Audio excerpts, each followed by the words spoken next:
Oi, tudo bom? Aqui é a doutora Cristina Guiar com a live da terça-feira. Quinta-feira eu não fiz live e eu não sei se eu vou conseguir fazer nessa quinta-feira. No final do ano a gente reduz os dias de trabalho, né? Eu faço uma redução muito pequena, porque eu não tiro um recesso. Ontem eu atendi. Então eu apenas diminuo os meus atendimentos e as minhas filmagens. Então eu ainda vou ver se vai dar pra gente fazer a live da quinta-feira. Mas eu só faço uma redução, eu não paro por completo. Também se a gente não reduzir, a gente não se sente nem que tá chegando o Natal, nem que tá chegando o final do dia de Réveillon, no final do ano, né? Então é por isso que eu reduzo um pouco o ritmo do atendimento e das filmagens. Já tive anos que eu não reduzi. E eu não gostei da experiência. Você fica parecendo que não teve final de ano. Fica tudo tão corrido que a gente pensa que não houve o Natal e que não houve o Réveillon. Quem estiver entrando vai dando oizinho. Vi que muita gente já entrou. Então a gente vai já começar. Vou falar um pouco sobre o post que eu coloquei ontem, né? Sobre um projeto. São muitas as novidades no planejamento de 2022. Espero que o ano seja um ano maravilhoso, que as coisas fiquem abertas para que a gente possa realmente realizar os projetos. Você sabe que hoje a gente está numa vida que a gente não sabe se vai conseguir realizar. Mas o pensamento tem que ser positivo de que a gente vai realizar. Então, por esse motivo, o projeto Clínicas veio para a gente tentar fazer um trabalho que é quase uma utilidade pública. Eu encaminho diariamente pacientes para as terapias e as mães não sabem aonde procurar. Eu sempre aviso, o ideal é que você procure perto da sua casa, no SUS, ou no plano de saúde, ou no particular, você escolher perto da sua casa porque os atendimentos serão semanais. Mas onde é que a senhora mora? E aí os bairros são bairros que nem sempre eu sei o que é que existe. Então eu sempre digo, vá no seu posto de saúde. Mas doutora, lá não tem. Eu sei que não tem. Mas o posto de saúde costuma saber qual é o local, quais são as clínicas que existem naquela regional. Então é por motivo de informação. Tentar uma informação sobre quais são as clínicas existentes nessa região. Porque você vai primeiro procurar nessas clínicas. Então por isso, depois, se você não conseguir, que você vai para clínicas mais distantes. Realmente, as clínicas existentes não são suficientes, eu sei, mas não são suficientes pelo SUS. Também não são suficientes no atendimento por planos de saúde. Existe fila em todas. Então, como é uma grande dificuldade, eu vou tentar visitar algumas clínicas e conversar com algumas pessoas das clínicas e depois, no final, a gente pode mapear quais são as clínicas particulares, as que atendem plano, as que são do SUS, em cada bairro, para que vocês tenham uma lista que possam se orientar para procurar o atendimento. Então, é por isso. Eu peço que as pessoas entrem em contato, quem quiser, as clínicas que quiserem, tá nesse projeto, porque é claro que a Fortaleza é uma cidade, é uma capital, é uma cidade grande, então eu posso não conhecer algumas clínicas de bairros mais distantes do que o meu. Então por isso entre em contato, vejam um post do projeto Clínicas, compartilhem, passem para as pessoas que vocês acham que têm interesse, então para que as pessoas entrem em contato, para que eu possa visitá-las e também colocá-las, essas clínicas, na lista final de atendimentos, certo? Eu vou falar hoje sobre a parte que é tão comum, né? Eu acho que foi a pergunta que eu mais recebi. Fogos de artifícios. Réveillon, fogos de artifícios. Nós já temos leis que dizem que são obrigados o uso de fogos de artifício que possuem menos barulho. Mas você sabe que o seu vizinho pode não tá nem aí para essa lei. Então, assim, primeira coisa, existe a lei, então por isso nós já temos na capital que se houvesse os fogos da prefeitura seriam com ruídos reduzidos. Não haverá a queima de fogos da prefeitura, que é, vamos dizer, a queima de maior duração. Haverá queima de fogos, com certeza, das festas particulares. Existem vários clubes, restaurantes que farão festas de Réveillon. Então, o Réveillon é tradicionalmente ligado a fogos de artifício. Os fogos de artifícios, eles causam um grande temor para muitas crianças. As crianças com TEA são as que mais sofrem, mas também existem as ONGs que falam sobre os animais, cachorros e gatos também tem muito, os cachorros principalmente ficam em desespero. Então a gente orienta algumas coisas, pede à população que não soltem fogos de artifício. Esse era o pedido que a gente gostaria, não soltem fogos de artifício. Não há essa necessidade. Mas, para quem possui uma criança que tem uma hipersensibilidade sonora e que entra em pânico quando em fogos de artifício, a gente pede que feche a casa, tente fechar a sua casa, portas e janelas para abafar o som do de fora. Coloque, existem uns adaptadorzinhos que quando a criança aceita, existem uns adaptadorzinhos de tampões de orelha. Você também pode usar um fone de ouvido. Nesse momento, o fone de ouvido da criança é um aliado. Pode deixar nesse momento com a música em fone de ouvido para que ela possa não escutar também o som alheio. Pode ser feito também uma dose extra da medicação se ela já faz uso de uma medicação calmante, se ela já faz uso de uma risperidona, se ela já faz uso de um Neleptil, de um Aristab, você pode fazer uso de uma dose extra que você pode contactar com o seu neurologista para saber se vai ser uma dose plena, extra ou a metade da dose. E você tentar ficar perto da criança, não deixe a criança sozinha, fique perto, abafe o som que vem de fora e tente ocluir a percepção dela, usando ou tampões de ouvido para neutralizar qualquer som, ou então os fones de ouvido com som, com música que ela goste, para que ela escute a música dela e não os outros sons que vêm do som ambiente dos fogos de artifício. A gente tenta minimizar, porém são muitos os pacientes que possuem uma hipersensibilidade sonora e que possuem uma dificuldade imensa nesse período do ano. Então, por isso que é nosso apelo à população de que não soltem fogos de artifício. Pense nas crianças com TEA, pense nos idosos, pense nos bebês, nos recém-nascidos que também se assustam com os fogos. Pense nos animais que se assustam, que muitas vezes você tem nesse período cachorros que fogem de casa, que se perdem porque entram em desespero com os fogos de artifício. Pense em todas as pessoas frágeis que vão ficar muito mexidas com esse som que é de realmente extremamente um som muito elevado, um estampido muito elevado, que causa medo e pânico a essas crianças, pessoas de idade, animais, crianças com TEA, crianças com outras deficiências, porém que possuem também um pânico pelo som dos fogos de artifícios. Então, o que a gente pede para a população é que tente não soltar fogos.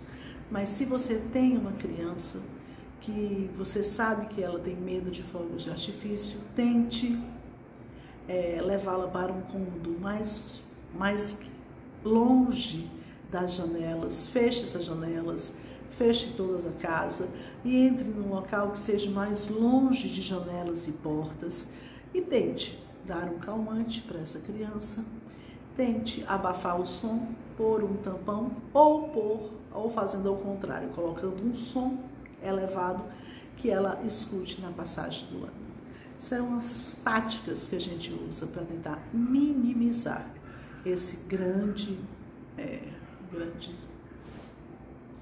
constrangimento, grande problema causado pelos fogos de artifício do Réveillon.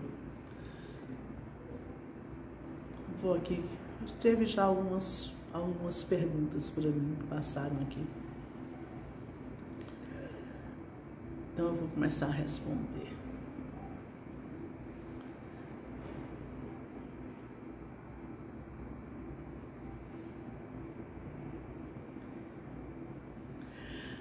Meu filho autista não para de comer creme dental.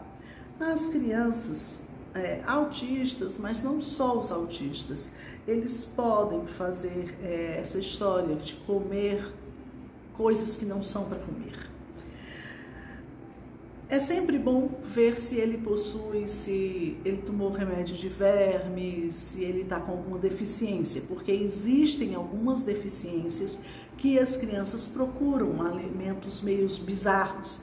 É muito comum ao relato na pediatria, crianças com anemia costumam comer terra. Então, existe uma associação da procura do ferro na terra. Então, isso é uma coisa que a gente, quando faz faculdade, a gente ouve sobre o hábito de comer terra. E a criança, na verdade, tem uma anemia. Então, a gente deve averiguar nos exames gerais se ela possui anemia, deficiência de vitaminas, se ela tomou remédio de verme corretamente. Porém, ela pode não ter nada disso e comer realmente coisas inadequadas. E aí não tem jeito, é você tentar esconder. Claro que você fala, claro que você diz que não é para comer, mas existe realmente crianças que possuem problemas neurológicos, que comem sabonete, creme dental, coisas que não são para comer. E aí, se você já descartou deficiências, parasitoses e não existe nada disso, então você, embora que você diga que não é para comer, mas como a criança possui uma limitação, uma deficiência no entendimento das coisas, então você vai precisar esconder. Tomar cuidado para que ele não entre, não tenha acesso. Isso é uma coisa que a gente tem que sempre lembrar por causa dos produtos de limpeza. As crianças, mesmo que as que não possuem TEA, a gente tem que deixar produtos de limpeza muito distante, por causa do cheiro, da cor, eles podem ser atrativos e uma criança, mesmo que não possua TEA, mesmo que não possua uma patologia de qualquer da neurologia, uma criança considerada neurotípica, ela pode ingerir coisas que não são para beber com os produtos de limpeza, e é por isso que deve-se ter um cuidado, todas as mães devem ter o cuidado de ter produtos de limpeza em locais de difícil acesso das crianças. Micaele, preciso de ajuda urgente. Ela não explicou o que é a ajuda que ela precisa. Júlia, olá, doutora. Olá.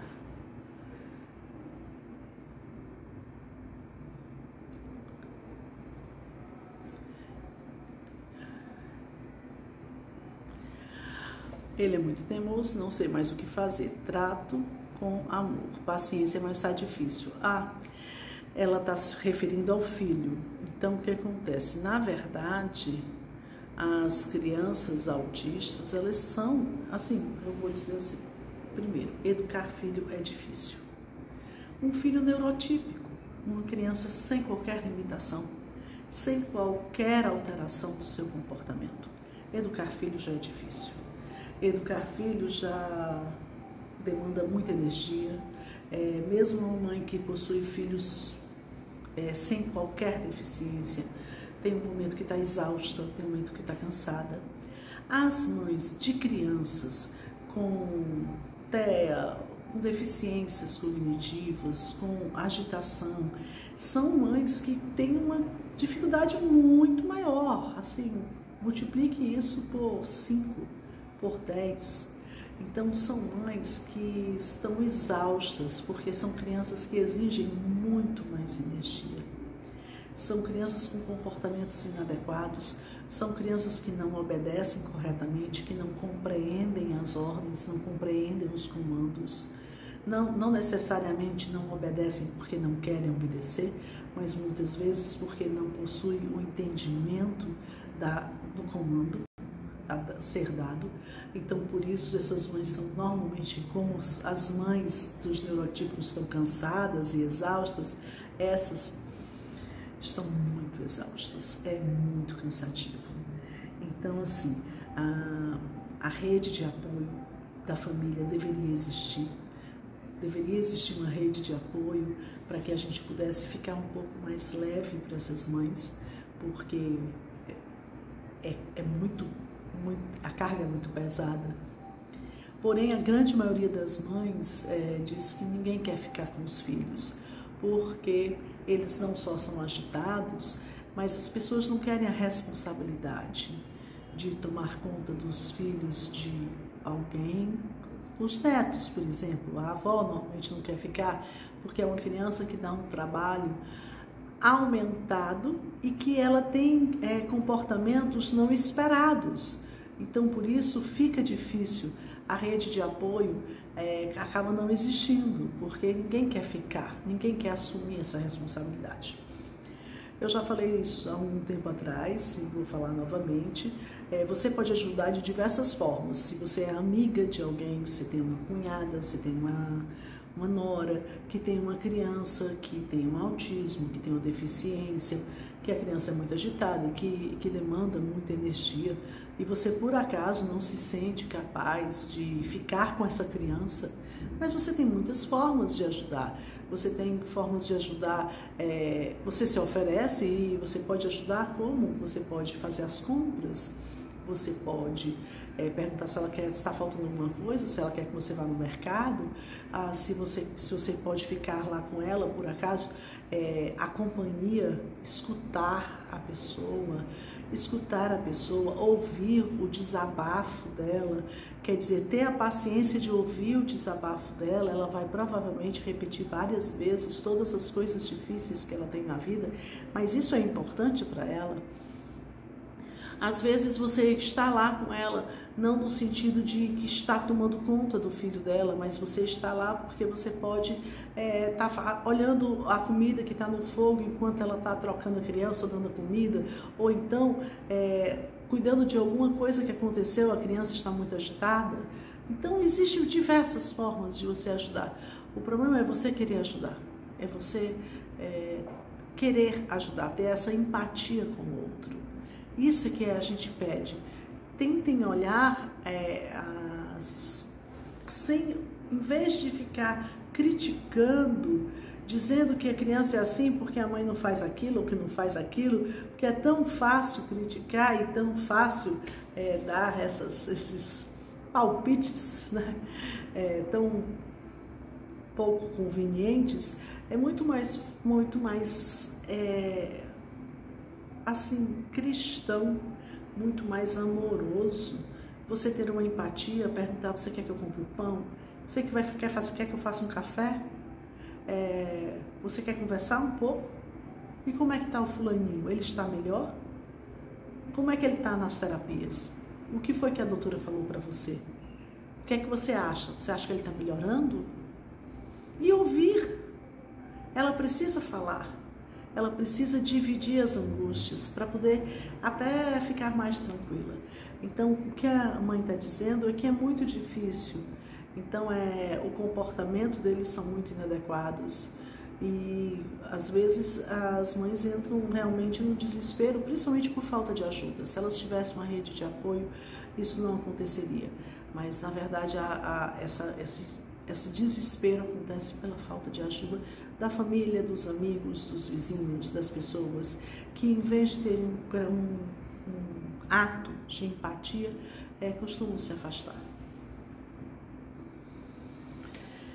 Micaele falando: ele é muito teimoso e não sei mais o que fazer. Trato com amor, paciência, mas está difícil. Eu imagino, Micaele. Milene, minha filha fala todas as palavras, mas não consegue formar frases. Comente um pouco sobre isso. As palavras existem quando a gente está falando sobre a comunicação. A criança ela pode conseguir fazer a repetição de palavras, que a gente chama de ecolalia. São palavras que elas não têm sentido. Então ela pode falar palavras, mas que as palavras não fazem sentido, estão fora de contexto. Então ela fala palavras que não têm uma função de comunicação.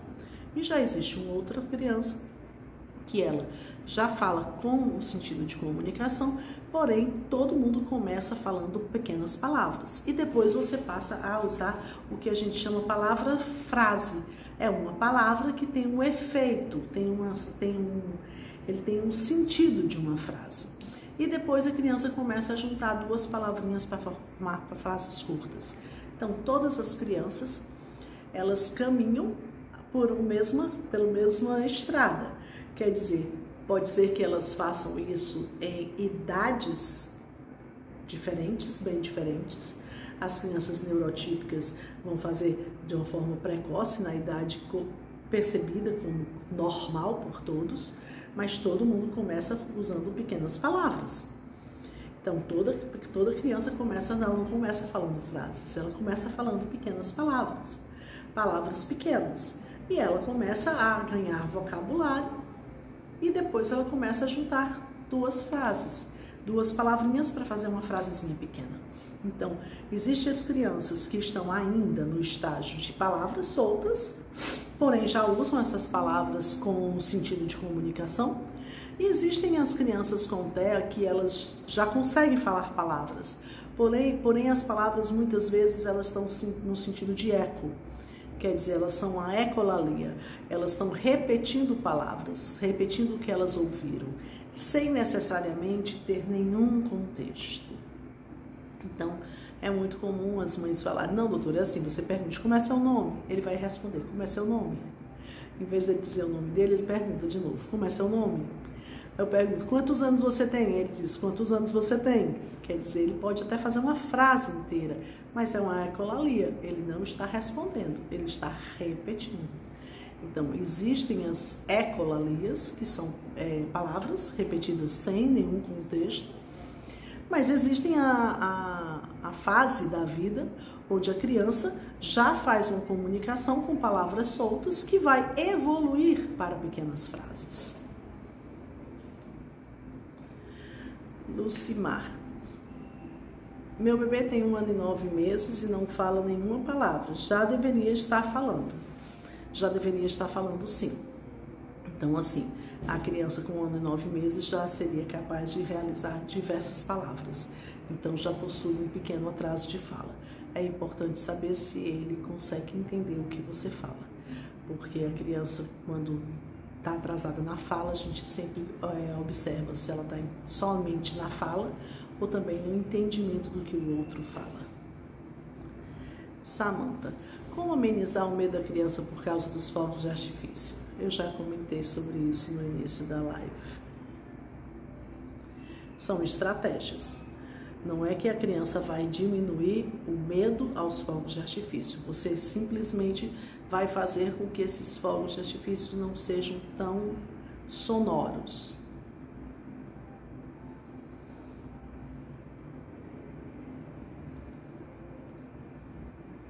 Tatiana, doutora, meu filho é autista, em março faz 8 anos.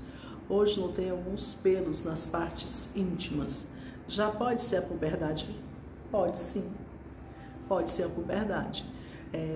Que se inicia de uma forma às vezes lenta, bem lenta, às vezes é considerada puberdade precoce, mas para ser classificada como puberdade precoce, precisa ser avaliada por um endócrino, que vai fazer a dosagem dos hormônios e vai saber se realmente é uma puberdade precoce.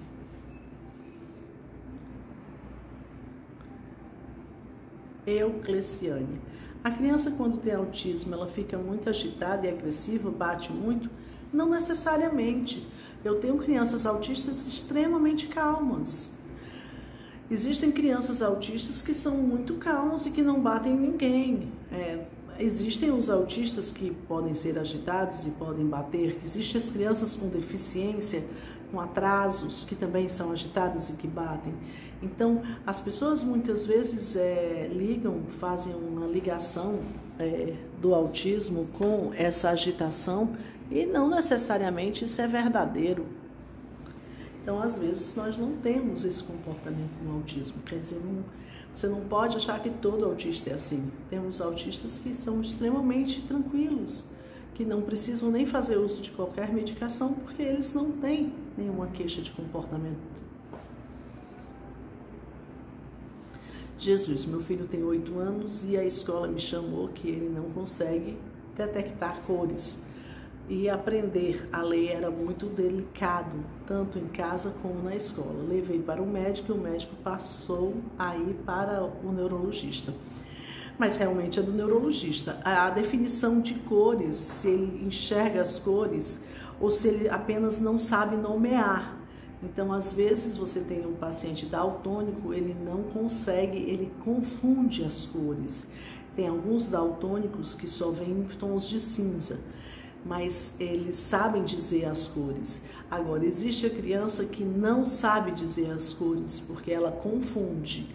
Então, quando ela confunde, ela também pode não ter um baixo rendimento escolar, porque ela não consegue aprender como você está falando.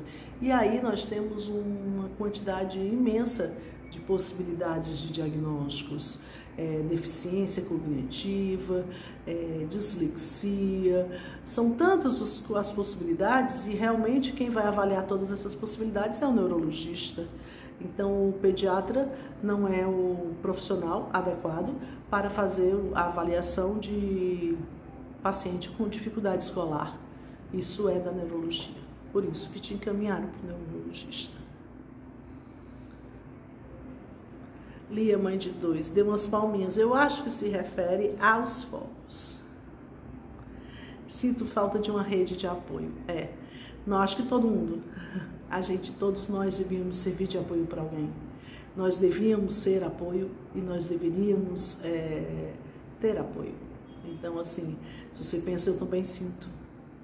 Então, não é só você. Na verdade, eu acho que todos nós sentimos dificuldade e falta de uma rede de apoio. Então, assim, eu estou falando que eu sinto porque eu trabalho muito, então com isso eu também sou responsável por muitas coisas. E ter o apoio ajuda a gente a ficar menos cansada com tantas essas coisas que a gente tem que fazer, né? Então, eu acho que as pessoas não são muito empáticas. E aí, mas será que eu também sou empática? Será que eu estou ajudando alguém? Porque a rede de apoio não existe só aquele que apoia e aquele que é apoiado. Aquele que hoje está sendo apoiado, amanhã vai apoiar, né?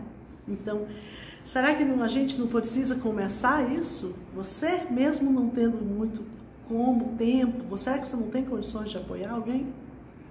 Então, você pode apoiar ouvindo, fazendo uma compra, perguntando, ligando, perguntando se quer que você compre alguma coisa, se quer que você leve alguma coisa para casa dele, ou dela, da sua amiga, da sua tia, da sua amiga, irmã, da sua mãe.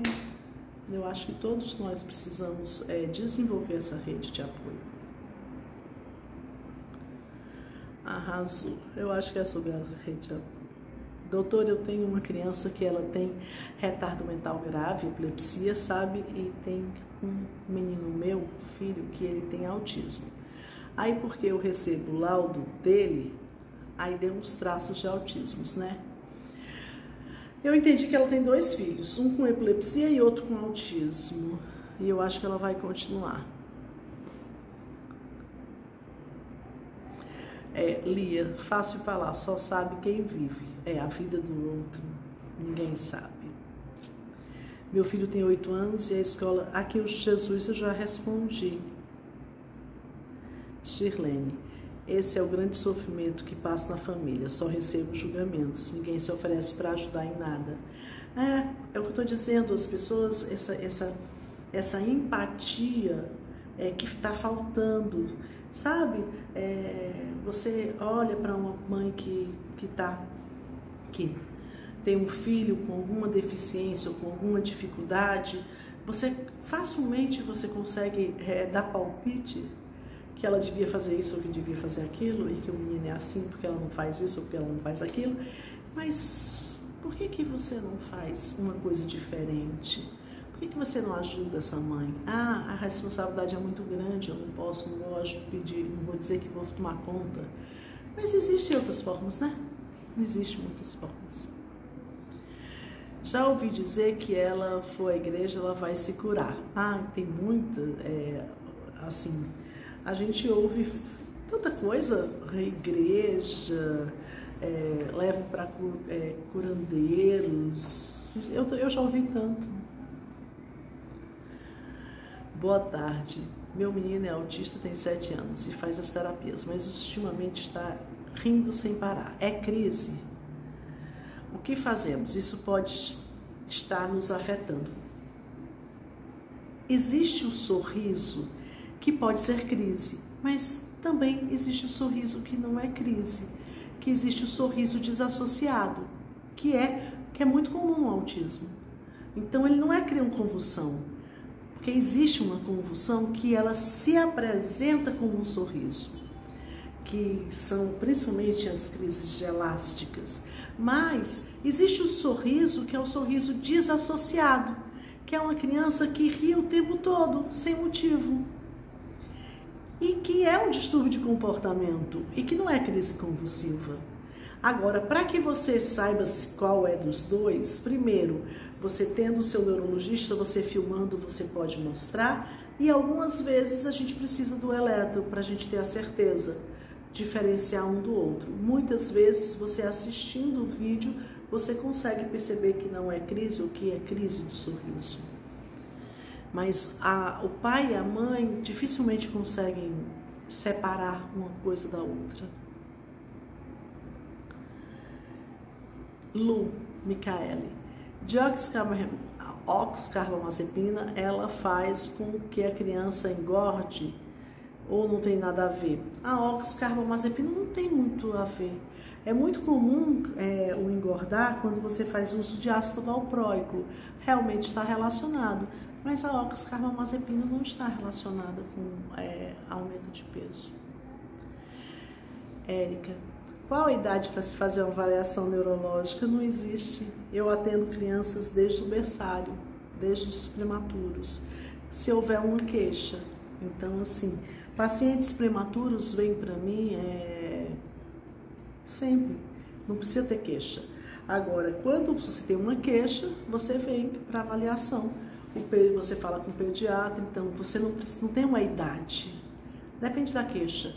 Você tá com a criança tá molinha, não está sustentando o pescoço. Essas crianças que não estão sustentando o pescoço vêm para mim bem pequenininhas, bebezinhas recém-nascidas, né? Criança que tem crises neonatais vem para mim muito pequena. Criança que está com atraso para andar vem comigo antes de 1 ano. Então, não existe data, limite. A neuropediatria atende o recém-nascido prematuro. Então, a gente, desde que a pessoa nasceu, a gente já atende. E a gente atende até quem não nasceu.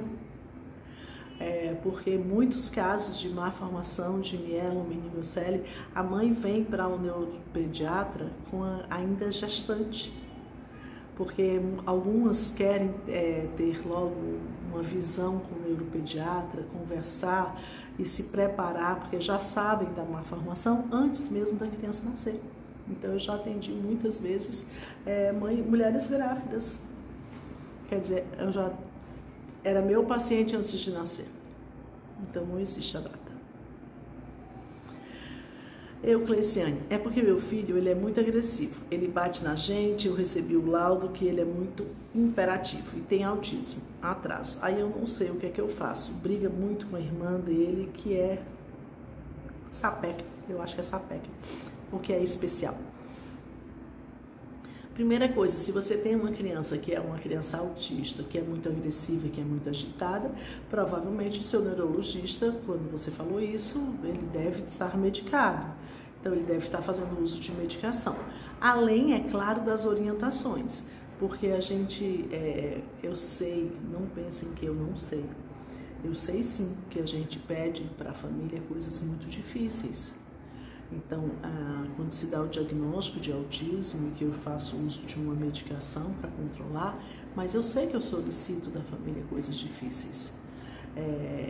Eu peço para não usar celular, não usar televisão, sendo que isso é o que a criança fica quieta. Naquele momento é o que a criança fica quieta. E é muito difícil, mãe, fazer o que eu peço.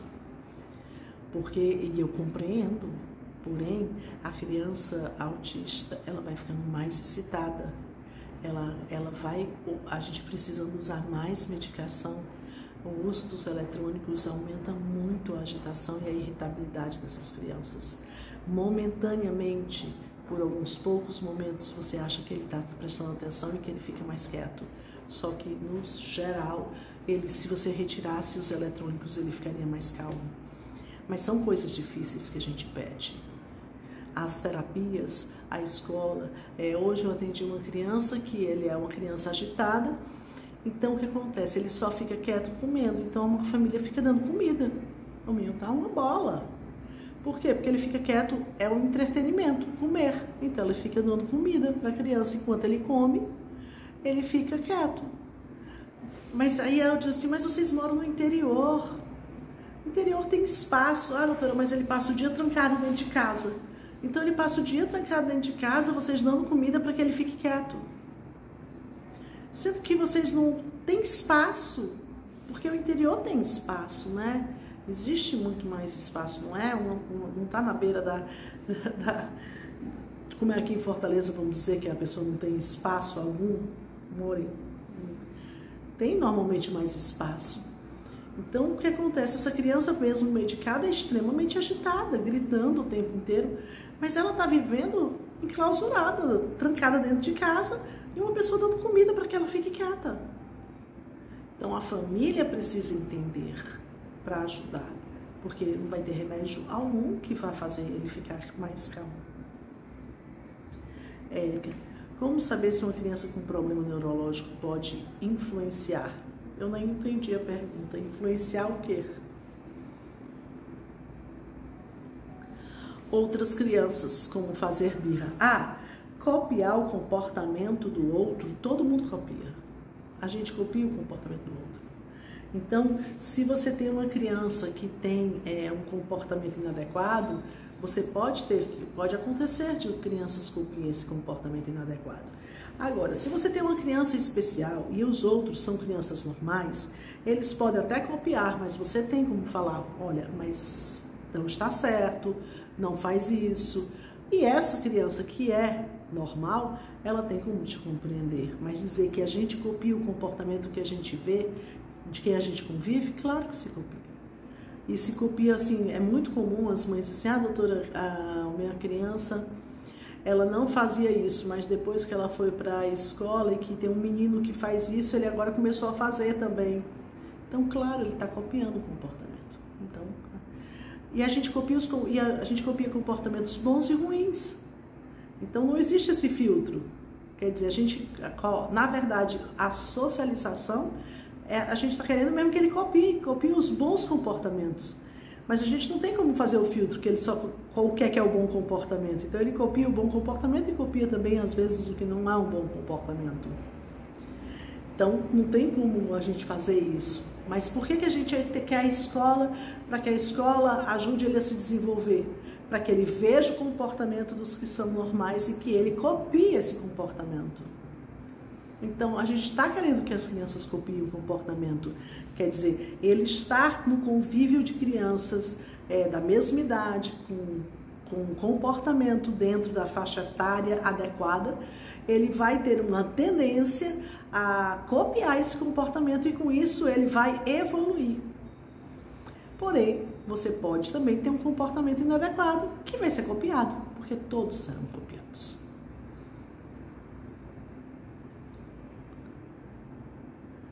Zuzu. Doutor, o que a senhora acha do clobazam como adjuvante do Depakote na epilepsia? Muito bom, eu uso. Muita gente usa. Ele é uma boa opção.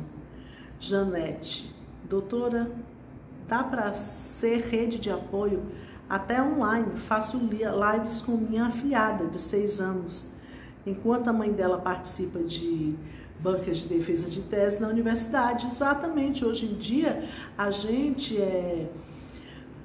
por causa da pandemia, a gente se familiarizou, então você pode ficar conversando com a criança, você pode contar história, você pode contar uma história, ler um livro para uma criança que está distante de você. Você pode ser rede de apoio.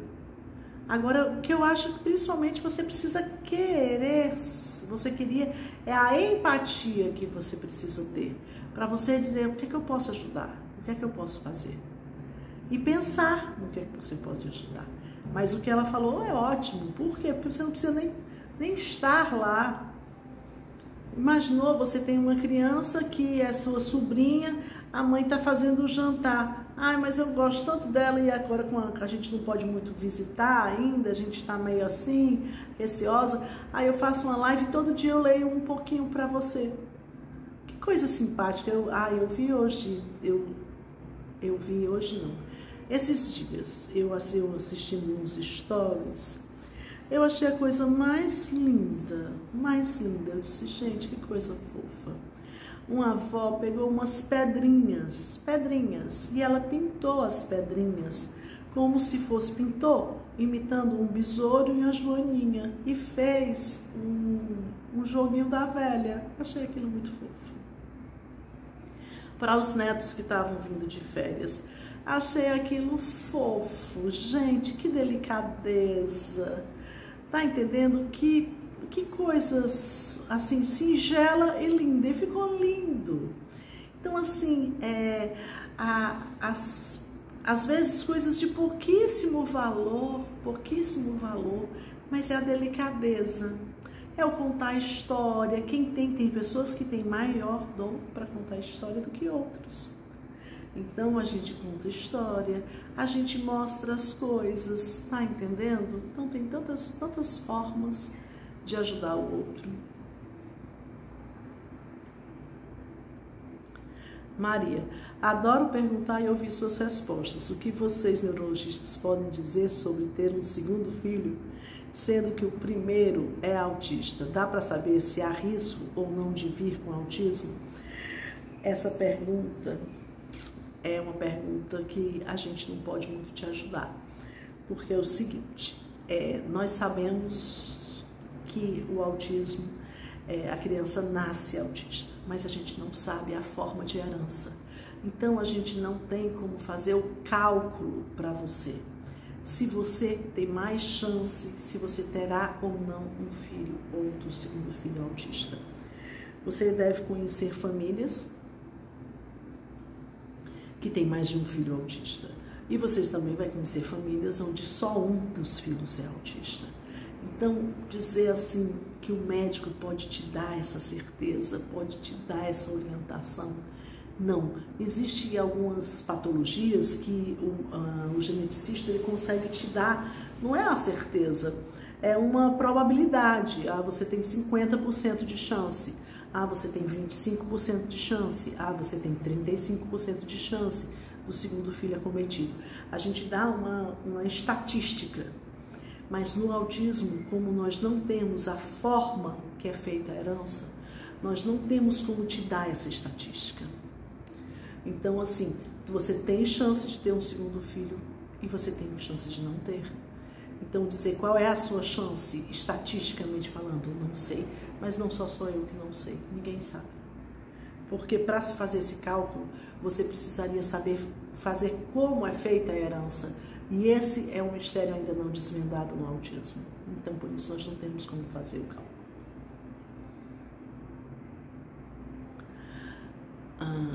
Lani, risperidona engorda? Meu filho ultimamente fica encostando as partes dele nas pernas da gente. Estou apavorada, doutor. Isso é normal? A risperidona engorda porque ela aumenta o apetite, ela diminui a sensação de saciedade. Então a criança come, mas não se sente saciada. Então por isso ela entra numa compulsão alimentar e por isso ela engorda. A criança, crianças normais, crianças autistas, especiais, todas as crianças, elas, ao tocarem nas partes íntimas, elas têm sensibilidade diferente, porque são órgãos que têm terminações sensitivas, diferenciadas. Então é uma descoberta do corpo. Só que na criança neurotípica, a criança começa, quando é maiorzinha, ela começa a perceber e ter vergonha do que os outros acham dela. E quando você tem uma criança autista ou uma criança com deficiência intelectual, ele não se importa com o que o outro pensa dela. Então ele faz pelo prazer, pela sensação. Então assim, o que a gente tenta explicar é que você tente distraí-lo, porque é o seguinte, do mesmo jeito que ele tem essa sensação, se ele passar algum tempo sem ele sentir, ele se esquece de como foi que ele conseguiu. Então eles são tão inocentes que eles conseguiram sentir a sensação de uma forma, eles só fazem daquela mesma forma, porque eles não sabem como é que isso funciona. Então, por isso, eles só fazem da mesma forma. Se você distrair ele e ele se esquecer como foi que ele conseguiu, ele não consegue mais. Então, o que a gente faz é isso, é tentar distrair a criança, chamar a criança para fazer outra coisa, chamar ela para dar um outro comando, chamar para um passeio, mostrar um passarinho, quer dizer, para ele tentar distrair, para ver se ele consegue se esquecer. Agora, é muito constrangedor? Porque as crianças autistas ou com deficiência intelectual já vão ficando grandes e quando eles fazem algum desses encostados ou esfregados em uma pessoa, em um estranho que não sabe que ele tem nenhum problema, pode ser, realmente causa um grande constrangimento e às vezes é muito perigoso. Então, por isso que você precisa, às vezes, comentar com o seu neurologista sobre o que está acontecendo. Às vezes se medica. Maria, Jane. A Maria está falando com a Jane.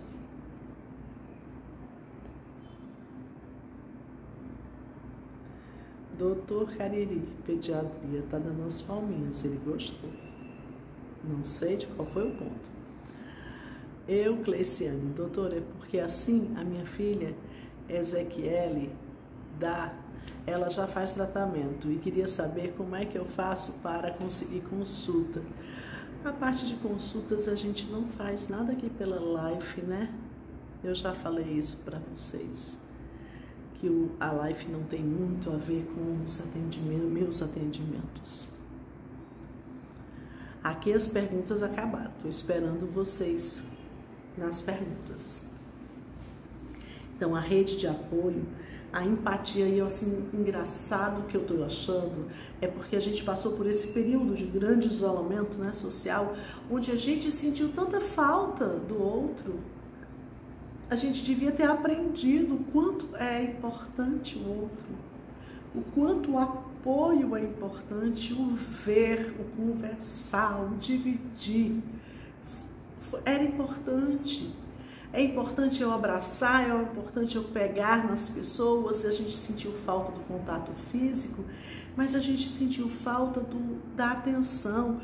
A gente, esse tempo todo, a gente deveria ter aprendido a dar valor às coisas que têm um valor, né? Que realmente possuem valor.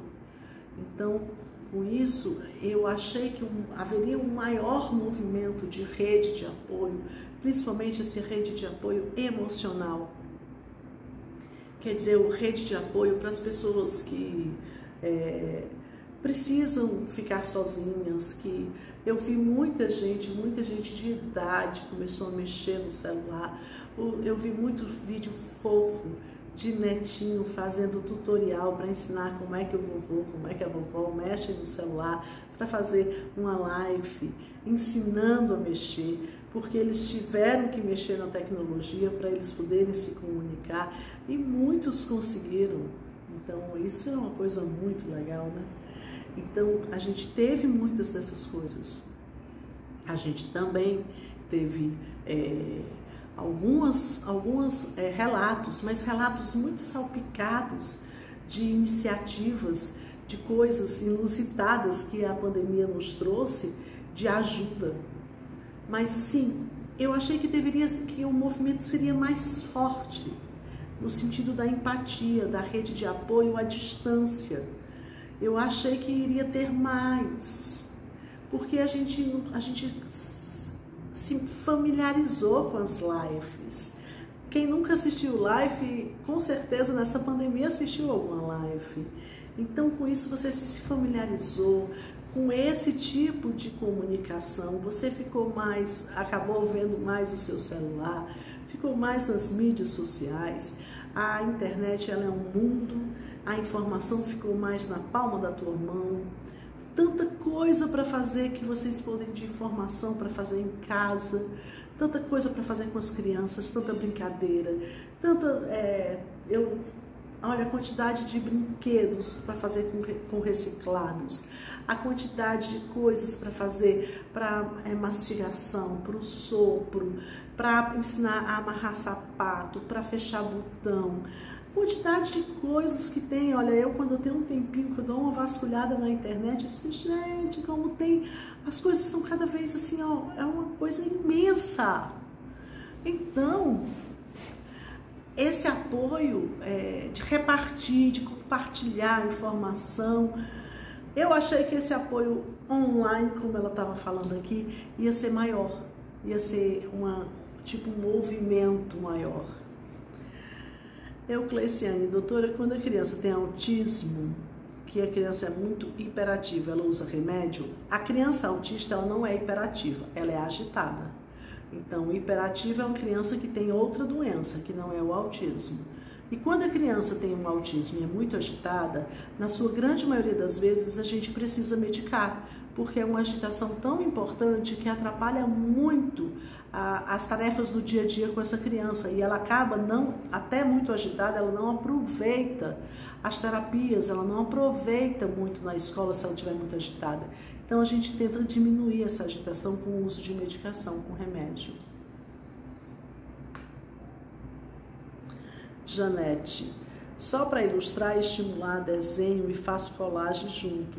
Agora ensinando pontos de costura à mão e bordar. Tá demais, Janete. Online nas lives, pois é, tanta coisa que a gente pode fazer. Gente, presta atenção na Janete, olha aí que legal as ideias que ela tá tendo e como ela pode ajudar dentro de casa, ensinando a fazer uma coisinha, tendo paciência, e tendo isso, querer fazer. Querer fazer, isso que é o mais importante.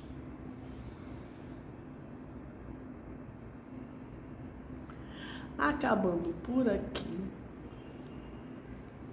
as perguntas. Vou dar mais uns minutinhos para ver se aparece mais alguma pergunta e qualquer coisa a gente encerra.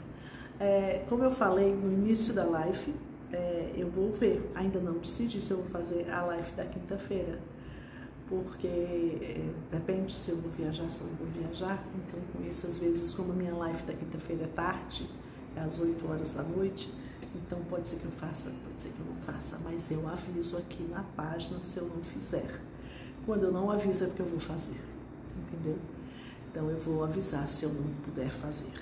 Se eu não puder fazer, essa será minha última live de 2021. Então, é melhor eu desejar 2 vezes do que não desejar, né? Então, assim, olha, gente, eu desejo em 2022 de paz. Eu espero que a gente não tenha mais doença. Eu espero que a gente não precise ficar novamente em lockdown, em isolamento. Eu espero que a gente possa vivenciar os nossos melhores momentos. A pandemia, ela roubou anos preciosos na infância das crianças, momentos preciosos. Roubou momentos preciosos das pessoas de idade que têm poucos anos para poder viajar, se divertir. Ela roubou muita coisa de muitos de nós. Então, não teve ninguém que saiu ganhando com a pandemia. Ela causou coisas que a gente nunca iria imaginar. Mas ela nos deixou mais fortes. A gente já tem mais experiência. Se acontecer da gente precisar nos cuidar, nos isolar, a gente vai ter mais ferramentas. Eu espero que isso não aconteça. Eu espero que a nossa vida se torne mais normal, mais próxima do normal. Que a gente tenha saúde, paz, amor no ano que vai começar. Eu desejo, eu espero, eu tenho esperança e eu divido com vocês a minha esperança. Que a gente tenha um 2022 maravilhoso para a minha família, para a sua família e para todos. Que todos possam ter esse pensamento positivo e que, se por acaso acontecer alguma coisa diferente disso, que a gente possa ter força, fé, para a gente conseguir superar como nós já tentamos e conseguimos superar muitas coisas.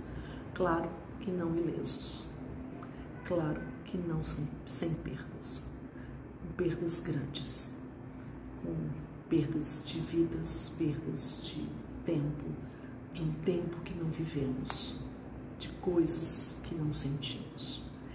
Mas a gente tem que pensar para frente e a gente precisa desejar o melhor para mim, o melhor para você. Um feliz 2022 para todos nós. E a gente se vê no ano que vem. De qualquer forma, ano que vem a gente se vê. Um beijo. Fique com Deus.